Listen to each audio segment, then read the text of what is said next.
Welcome to the February topic analysis. For the resolution resolved, the Federal Trade Commission should establish a federal regulatory framework for sports betting. This is Varsity Briefs PFD, and let's get into our topic lecture. So my first opinions on this topic is that it's going to be very vague, very broad. There isn't exactly a clear definition of what regulations we're going to be going after, but I think that gets a lot more clear once you look into some of the big ideas that are going to be discussed in this topic, some of the evidence, some of the details, and especially the legislation that's already been proposed to do a very similar thing to what this resolution is wanting.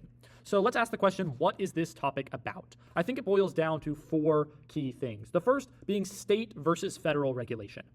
That is the main clash of the debate. NEG is going to be arguing for the continued state patchwork of regulations, where AF is going to be arguing for a preemptive federal regulation that overrides the state regulations and establishes standardization across the entire country. So here you can get into questions of state sovereignty versus federal authority. You can get into questions of whether a one-size-fits-all approach is best or whether a state patchwork approach is better. And you can get into 10th Amendment concerns as well. That is going to be the primary clash of the debate. On the one hand, you have state regulations, which is the status quo, and on the other hand, you're going to have this proposed FTC federal regulatory framework. Now, moving on, I think one of the most important clarifying terms in this round, or in any round, is going to be the Safe Bet Act. This is one of the only pieces of legislation that we can actually look at to kind of think about what this resolution is going to look like. Because it doesn't spell out exactly what regulations we're going to be talking about, the best we can do is look at similar pieces of proposed legislation. The Safe Bet Act is one of those. It has not been passed.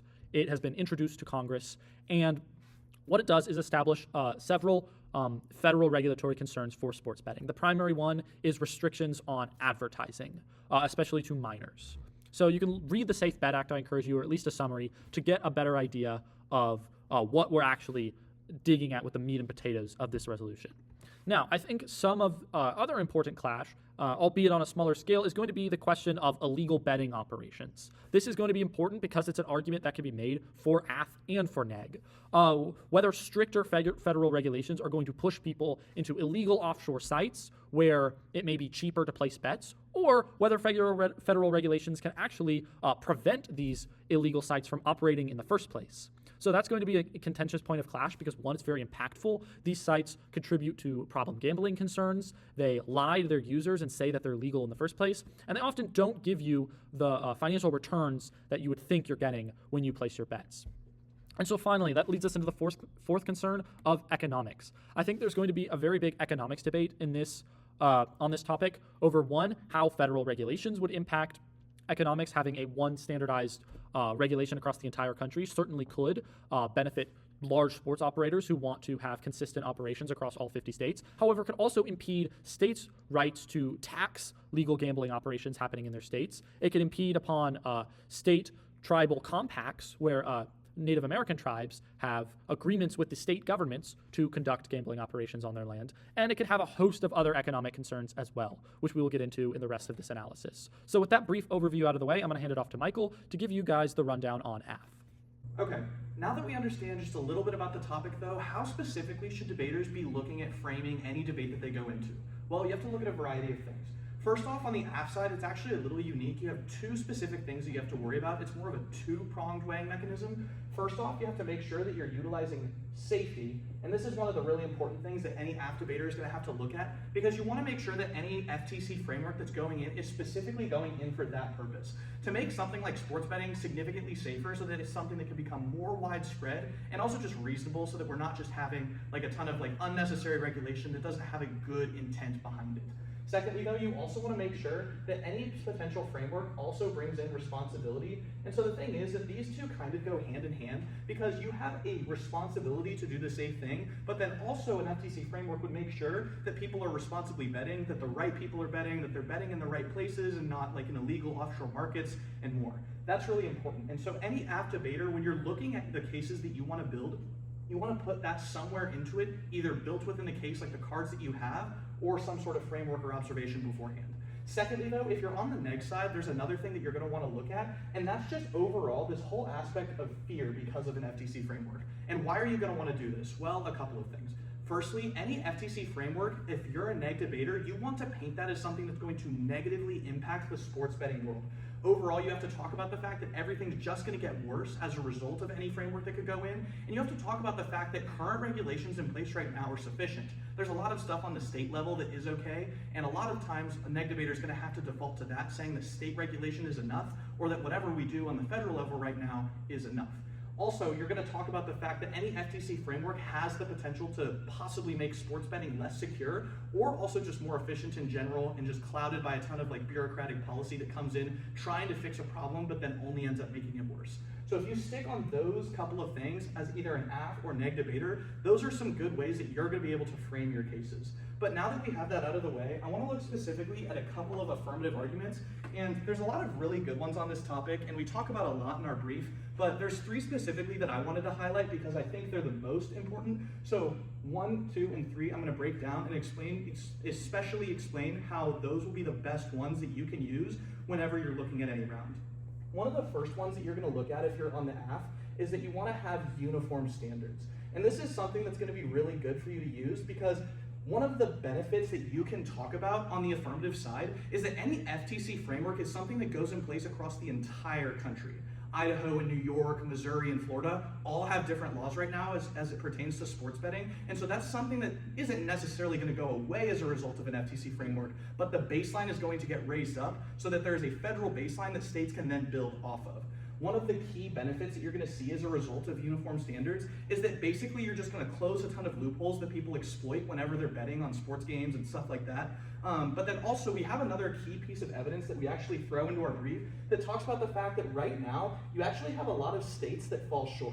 States that are not doing enough to make sure that the regulation that they have is actually super impactful and also is able to protect its citizens as well as its industries.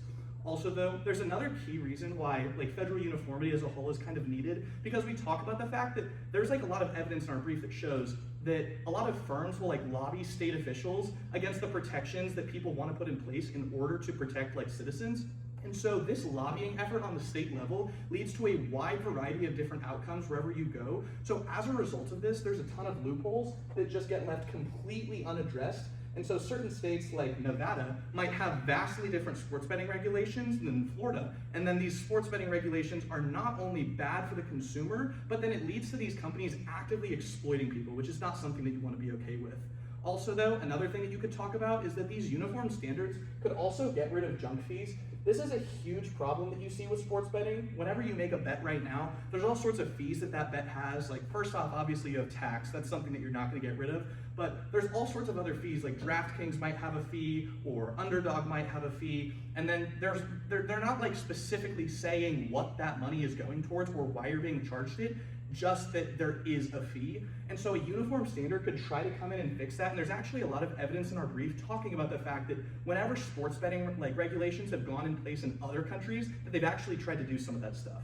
Another thing though that's really important is that whenever you're looking at like the evidence in our brief, we have a lot of stuff in there that talks about how there's uniform regulations specifically with how you're promoting your gambling service. So basically just making sure that there's like uniform, like honest promotion. And this is a really key aspect, is that at the end of the day, you want to make sure that these companies, like obviously they're financially obligated to shareholders and whoever is involved in that company to be the most profitable that they can be, but you want to make sure that they're doing it the right way, just having like an ethical business. And so these uniform standards can in some way try to make sure that there is more honest promotion, more honest business practice that isn't like adversely affecting these people. Also though, this is another really good one, is that you could have standardized complaints. This is a really big thing with the gambling industry, is that a lot of times people can make these bets and then they can get locked out of their accounts, their funds will get frozen, or they might have some sort of issue with whatever bet they might make. And so there's all sorts of different mechanisms for how you make a complaint right now based off of where you live, what service you use, like what app you're making the specific bet on. And so any uniform like FTC framework could streamline that. For example, like if you actually have like a problem with like a stock in the United States, you can go to like certain bodies and you have like uniform standard things that you can do in order to address that concern. And so that's something that obviously if you're an affirmative debater, you want to be promoting as like a possible pro of your world. And then most importantly, what these uniform standards are going to do is it's going to prevent fraud. Because the thing is that whenever there's a wide variety of different sets of rules, a lot of people who are like like maliciously inclined are gonna like venue shop from place to figure out like where is the easiest spot for me to go in order to break the rules. And that's not something that we want. So an affirmative debater, if you bring this up, this is something that's gonna stick out to judges a lot, and then at the end of the day could be a really compelling argument. Secondly though, and this kind of goes a little bit with what I was talking about there at the very end, is that you could kill illegal offshore gambling. And I'm gonna just write this down real quick. So, rewrote that wrong. But if you're actually able to get rid of like a lot of this offshore gambling, you'd see a wide variety of benefits. And one of the best ways to do that would be through a framework. We talk about right now how like in the United States, there's like $670 billion that is like sent to unregulated gambling managers every year, specifically in the United States. There's evidence about that in our brief.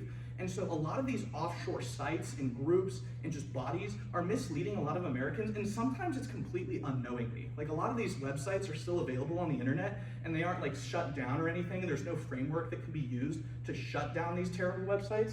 And so a lot of this money sometimes comes from like unknowing people who wouldn't have had like any idea that they were breaking the law or doing something terrible. And so we have a lot of evidence talking about the fact that like right now, like most sports bets do go through like a regulated sports book, but like there's a lot of misleading that goes on and actually leads to these offshore gambling places growing like in the status quo. And that's not something that we want. So that's about like 1/3 of the market from what you can find in our brief. And so if you're able to shut down with an FTC framework any element of this, then the only thing that you're gonna be doing is decreasing crime. Also, you can have like approved designs for like how you regulate a sports book. Hold on. Yeah, so like you have certain algorithms and certain types of programs that could be used in order to make sure that like this illegal activity doesn't occur. All sorts of like ID programs, like all sorts of fraud prevention programs. A lot of stuff could be like geo-restricted. There's a lot of people who try to skirt those rules right now with geo-restriction in the status quo.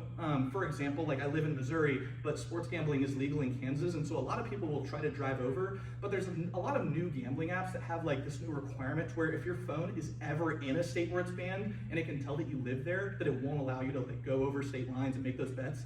An FTC framework could address that. And so you would be able to make sure that people are like following the rules but doing it responsibly. Also, we have another piece of evidence in our brief that talks about the fact that like an offshore book that uses like third-party payment systems has led to like $40 or $50 million of like illegal proceeds just through like hidden transactions and money that gets stolen. And so you could prevent money from getting stolen. And obviously you don't want to be funding like illegal criminal enterprises. So you could be talking about how this is a way that we're able to like combat criminals, and then most importantly, we're able to make sure that people's money is like not necessarily invested, but gambled within like safer venues. Also, one more thing that you could talk about the fact is that like less offshore betting overall is just going to lead to like less criminal financing, less fraud. We have this one piece of evidence that talks about the fact that like right now, in the status quo, there's like thousands of complaints and scam reports about like online gambling. And so like a lot of these consumers sometimes can lose tens of thousands of dollars due to deception. And so a lot of this deception specifically comes because of these offline like gambling books. And so if you're able to eliminate those in any form, that's a net good. Thirdly though, there's another really important argument, and this is one that I actually, this is one that I like a lot.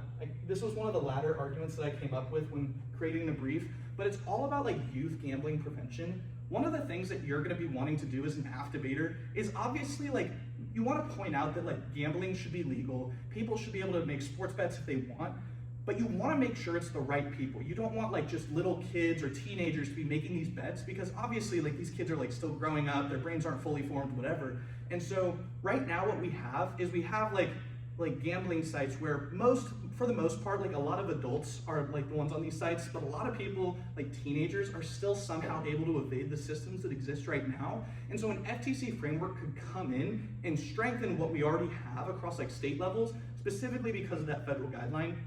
What you would want to have is like a uniform, like 21 plus like ID verification across all these apps. And so one thing that you would do is like in other countries and also states here in the United States, there's rules about how like operators have to verify like age before they can allow like deposits, betting, bonuses, free access to their app. And even if someone is underage, they also have to have laws that sometimes those stakes have to be returned. Like for example, if they were to win a bet, because you don't want to lure those kids into like keep gambling, and that's something that you want to get rid of.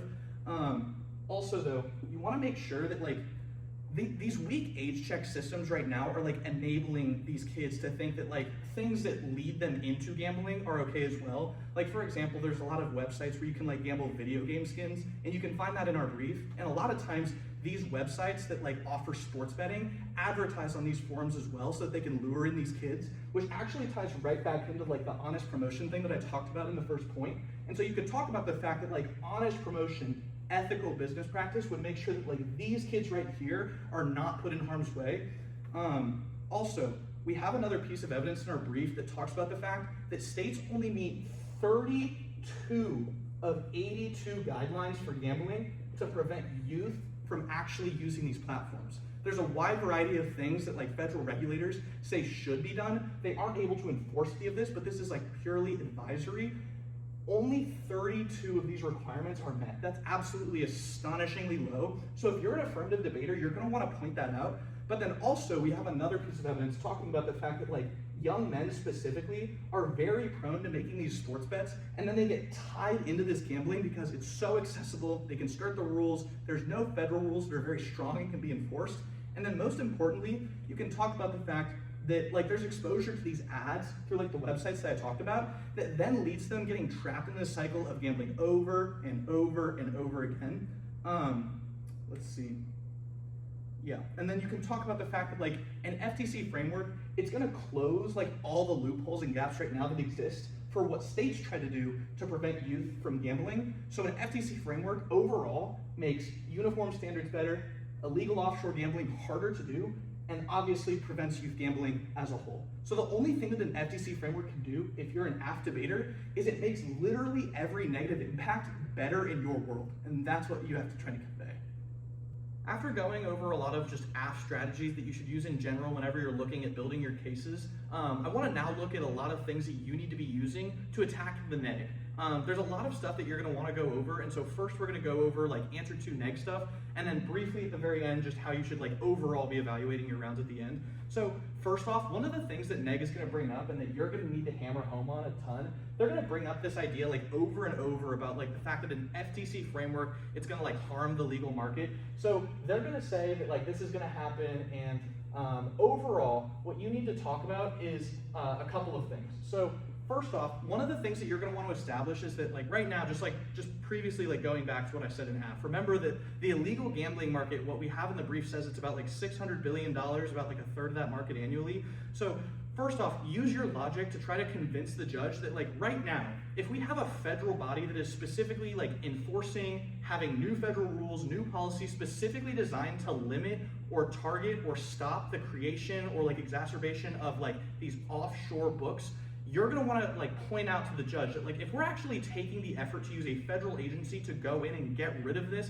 to try to limit this, then what we're going to see is we're going to see some sort of change come out of that. Like obviously if the federal government is going to go through all of this effort to try to do something, they're going to at least try to do it effectively. But also one of the things that you're going to have to attack this with is just a ton of other evidence that you can use that talks about the fact that this is actually not going to happen, that the legal market is not going to suffer. And so we have stuff in the briefs that basically talks about the fact that like right now, if you have an FTC framework, like nationally, what you're going to do is you're going to overall reduce the cost for everyone. Because the main thing that you're going to be doing by having like this universal baseline everywhere is getting rid of like all of the confusing state patchwork of like the different regulations and like making all the license books more competitive, but like also at the same time on the same level of like how they're organized, like what type of compliance costs that they have.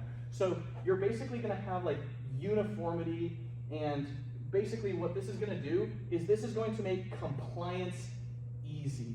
And so what this is going to do in turn is it's going to make sure that like a lot of these companies are going to reduce the cost of what they have to spend on compliance. And when the compliance is easier for the company, it's cheaper for the consumer, and you're going to find all of that evidence in our brief. Basically what you're going to talk about right now is that like in the status quo, each state has its own taxes, its own bet types, its own limits on like different types of bets you can make, forcing operators to pay like specific types of fees, all sorts of compliance rules.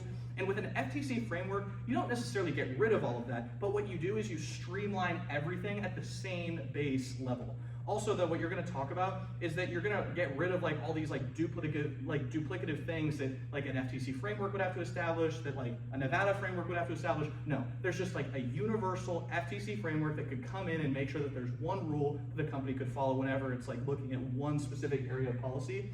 Secondly, though, you're also going to see a lot on the neg that they're going to try to talk about the fact that like overall this is unconstitutional. And so what the neg is going to do, and in response to this, what you're going to want to say is, first off, they're going to come up to you and say that an FTC framework would like violate the Constitution. But there's a couple of ways you can get around this.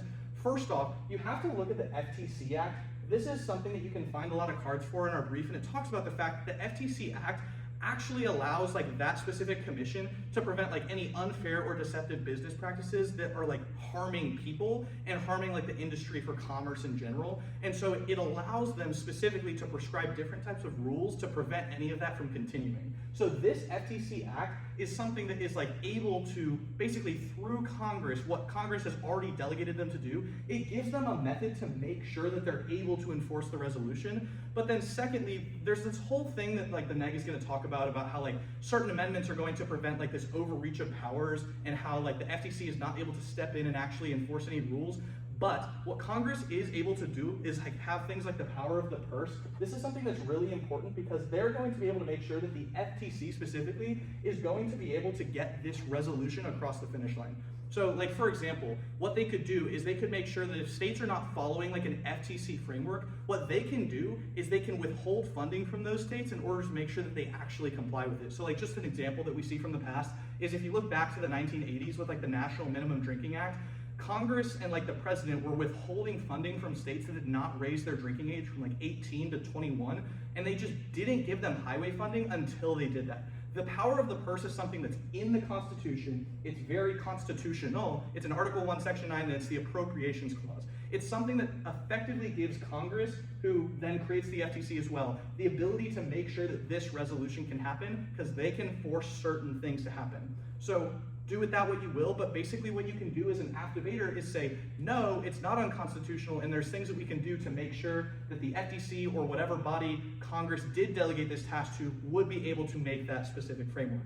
Thirdly, though, a neg is also going to say that like in the status quo, states are enough. And this is something that you're going to have to combat vigorously. Like this is something that they're going to bring up over and over and over. But what you need to be bringing up is that like right now what we see is that state sports betting laws are like basically allowing people with different age limits to bet, different types of operators, like different types of bets, a lot of like uneven rules that are not uniform from place to place.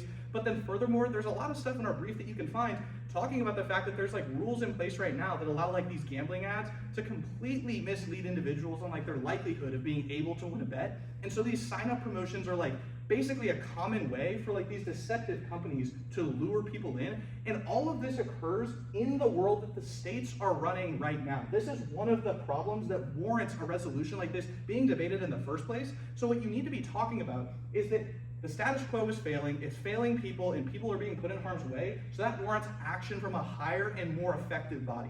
So, like just an example, in the brief it talks about the fact that if you have like a free bet from like DraftKings or something, if you ever like lose the bet, you would initially think like, oh, I would just get my money back. No, that money just goes back to your gambling account and you have like more betting money that you can only use on more betting. And so what that does is it tries to entice you in, and all of that exists in the state's world. And that's something that you need to try to combat. And so if you're able to talk about the failures of the state, if you're able to talk about how there's a constitutional way to do this, and if you're also, most importantly, able to talk about the fact that the legal market would benefit through all of the different things that I talked about, you're going to be able to take down any good neg. That's something that's really important. But then also, as you're ending off your debate, there's a couple of things that you have to be looking at specifically to make sure that you're telling the judge, I won, here's why. So the first thing, just the principle overall of protection. Which world does that better? AF, clearly. You're able to protect individual citizens, you're able to make sure that like they're not getting scammed by these huge companies, whatever. What world prevents crime? This is also super simple. This is something that the AF does because you're able to make sure that this offshore stuff is not happening anymore, or that at least it's minimized from what it is in the status quo. Thirdly and finally, this is something that you also want to bring up, is just overall transparency. This is something that clearly goes to the app, because if you go back to the resolution, the Federal Trade Commission is a uniform body that's going to be able to make sure that there's more transparency with universal baselines everywhere. But now that I've just gone over all of this, I want to turn it over to Mason, and he's going to look specifically at what you want to do as a neg debater. All right, thank you, Michael, for that overview of AF. I think you did a really great job explaining the framing of both sides, so I'm just going to hop in and start with the arguments for neg. And the first one is going to be one of the most important arguments that neg can make, and probably one of the hardest for AF to refute, being that the FTC lacks the authority to enforce the resolution. Now, this can be true in a couple of ways. The first is that the FTC creating a national federal regulatory framework would be the federal government superseding what is currently a state patchwork of frameworks. Now, this can run into 10th Amendment concerns, being that it is the state's right under the 10th Amendment and the delegated powers to regulate sports gambling. So a national federal regulatory framework could run into issues of being sort of seen as superseding that state rights and running into issues with the Constitution. However, the FTC can also lack authority in a couple other ways. The second being that the FTC doesn't really create laws. It is not necessarily the greatest actor for this resolution, in my opinion.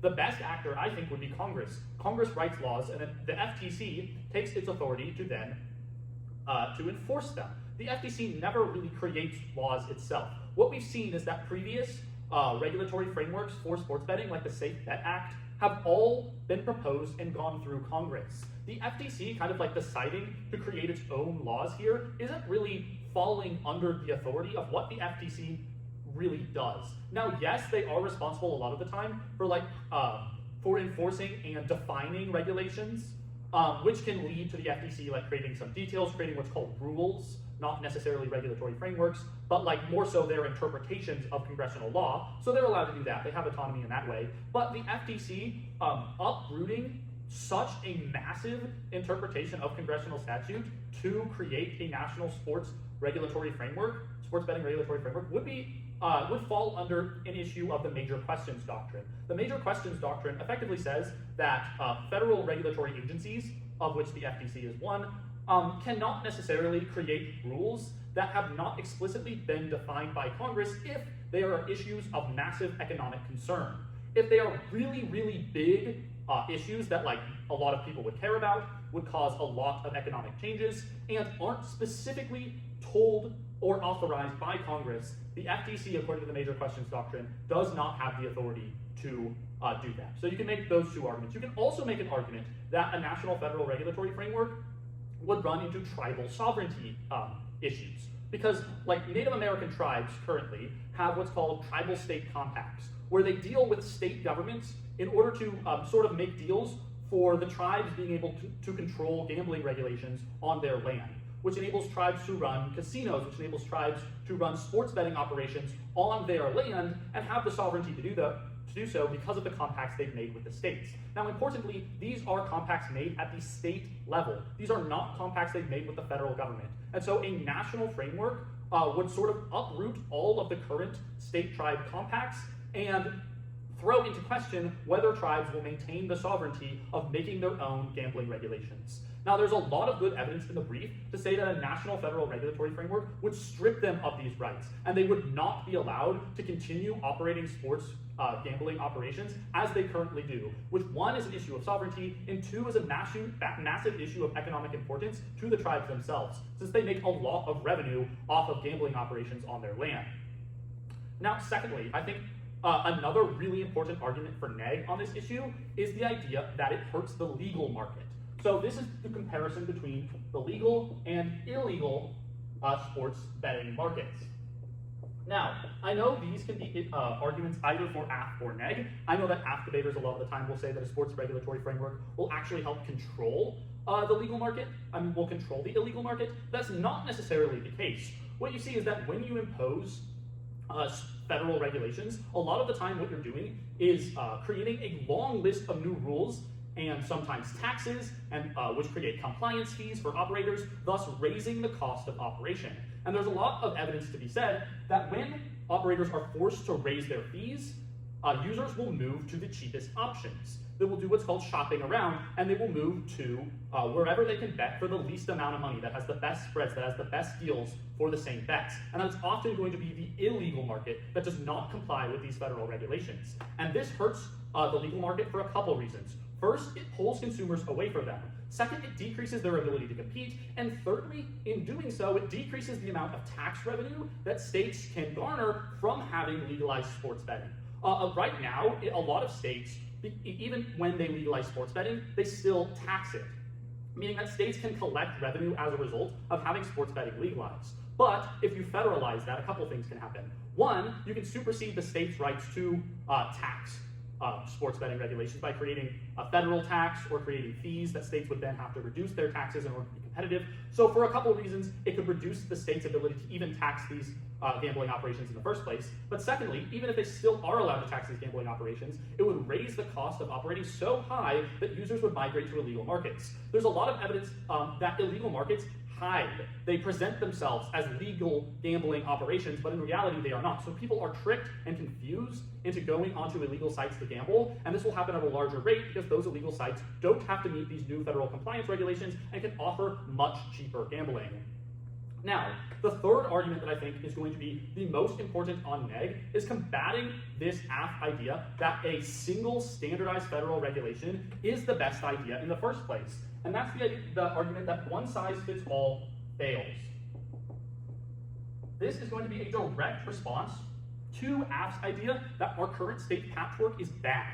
It's instead going to be saying that our patchwork is good, that each state being able to decide what's best for them is actually the best path. It's the reason we have the 10th Amendment. It's the reason states are so powerful in the first place, is because we have a massively diverse and different country, where a regulation in, let's say, Las Vegas should look different than a regulation in Mississippi or Florida. And giving states the autonomy to create different regulations targeted towards what helps their population the best is actually a better idea for a couple reasons. First, states have thoughtful frameworks that are tailored locally, instead of just bureaucrats in Washington being able to decide a one-size-fits-all approach that will then be applied to every single person in the entire country. States can look at their own localities, they can have more detailed debates about their own constituents, and they are more responsive to their constituents. State and local politicians are much more responsive to the needs and will of their constituents because they are more closely connected to them. But federal preemption completely overrides this, which not only can be constitutionally unallowed, but also can just be more negatively impactful than allowing states to determine it for themselves. States are doing a very good job. You can argue this on neg. You can argue that there's really no need for a nationwide federal regulation right now because states are doing a darn good job themselves.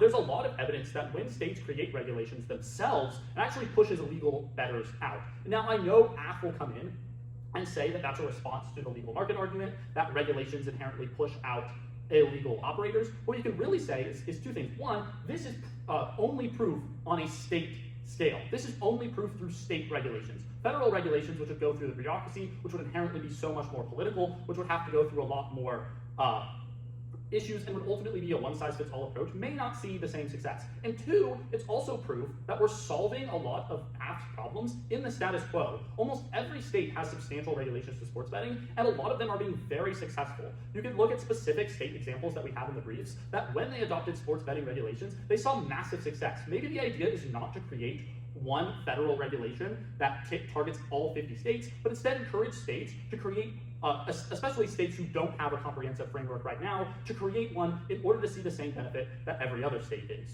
Now, this last idea is so important that I'm actually adding a fourth primary argument, and that idea is pretty much just the fact that the federal government sucks. The federal government has had a lot of issues recently, and there's a lot of good arguments to be made that having a federal proposal can be bad just because it's coming from the federal government for a couple of reasons. The first being that the federal government is very much subjected to lobbying and agency capture. So having one centralized operator control the regulations of the entire country means that there's only one agency that lobbyists have to go after. If the FTC becomes captured by lobbyists, that impacts the entire country. On a state level, each individual state has their own legislature, they have their own agencies, and therefore it's much harder for massive nationwide betting lobbyists to target the entire country and have their lobbyist agenda carried out. However, if it is a federal effort, then it is much more centralized and much easier. There's a really cool idea called the revolving door effect that pretty much touches on this and is very much fleshed out in the brief. And this idea is that when people leave federal agencies like the FTC, lobbying firms representing big companies like DraftKings or other sports betting corporations can offer them jobs. So pretty much, when you leave the FTC, you're guaranteed to get a job, to get a lot of money from our corporation if, while you're in the FTC, you push our agenda. So there's a lot of evidence on the revolving door effect that says when you leave agencies and then you go to corporations that pay you effectively to have their agenda carried out while you are in the agency, you're much more susceptible to lobbying efforts and to agency capture. So that's one reason why the federal government is pretty much a bad actor of this resolution. The second is that it enables nationwide advertising. And this is very similar to the centralization idea, but is rooted on a different link chain. Now, this idea is that when there is one set of regulations, that means that the laws that advertisers have to follow is the same in every one of the 50 states, meaning that you can create one advertising campaign and have it disseminated so much faster and so much more widespread by sending it out across the entire country because you do not have to comply with 50 different sets of rules. So this means that problem gambling is going to be a much greater problem, and younger people are going to be targeted, more people are going to be targeted, because advertising campaigns become so much more impactful and effective when they can target all of the states at once. So again, that is another counter to Aff's idea that centralization is good and the patchwork is bad. But finally, I think this is one of the most fun arguments to run, especially in the current political status quo, and that is of abusive data collection. When you have any sort of federal regulatory framework, in order to enforce it, you are collecting data on a federal scale. And there is a lot of current evidence talking about how the administration of Trump is pushing federal agencies to collect data of Americans, report it back to him, create nationwide databases, and there's a lot of good evidence in the brief specifically tying this to the FTC. I think those are all of the most important primary arguments on neg, and now I'm just going to do a little bit touching on the most effective ways to combat AF. I've already gone over a couple of these. The first is to completely tear apart their idea that the current state's patchwork is bad and something that needs to be fixed. Again, you can say that states are actually doing a really effective job of lowering problem gambling, of preventing the spread of illegal gambling sites, and that reducing the patchwork by creating a standardized federal regulatory framework would actually be bad because it allows for nationwide advertising. It's a one-size-fits-all approach that ultimately fails, and it's subjected to the hands of the FTC, which is and can be abused by the administration and by lobbyists. So you can say that federalization as a whole is bad. You can also say, again, that is just completely unconstitutional. You could stop right there in your tracks and say that no matter what happens, no matter what impacts you win, you cannot violate the Constitution. You cannot have the federal government continue to step further into and over state rights to legislate themselves. And you make, again, a really good link chain down to democratic backsliding, to the erasure of federalism, all that jazz, stuff we love to run. Now, I also think a really great thing to point out on when you're attacking AF is that they pretty much have to fiat whatever regulations they're going to apply. I think a lot of apps are going to be really, really tempted to kind of define themselves into what actual regulations they're going to be able to advocate for. Like an app team, because the resolution is quite vague and doesn't really explain what regulatory framework we'd be instituting, an app team could go up and say, we're only actually advocating for this. We're only advocating for, a small portion of the Safe Bet Act, maybe just advertising restrictions, maybe just A, maybe just B. And I think if an app team does that, that is really something you, one, should identify, and two, point out an attack on neg, because you cannot let them get away from this. It's going to make your debate so much harder. I think on neg, the way to respond to that is by offering the counter suggestion that what regulations should look like should be things that have already been proposed in Congress, as those are the things that are most likely to get passed as a national regulatory framework. I think trying to force AF into supporting one of the proposals that has already been pushed into Congress is the best way to, one, combat this, and two, know what you're getting yourself into as a neg debater. You can really study these proposals. I suggest looking at the Safe Bet Act to see what a regulatory framework would look like. I think it's going to be mentioned a lot in a ton of debates, so knowing that could really help your case. And again, being able to call out AF on trying to cherry pick what regulations they're actually advocating for can be a really effective neg strategy. I think you can catch them off guard. I think you can be more prepared for debates if you know what exactly you're defending against. And I think you can prevent yourself from being rabbit-holed into having to argue against like one very narrow specific regulation that ultimately is going to do very little, but AF can say it's more beneficial than it is harmful. I think those are the most important takeaways for neg. So with that, I'm going to hope to see you guys on varsitybriefs.com.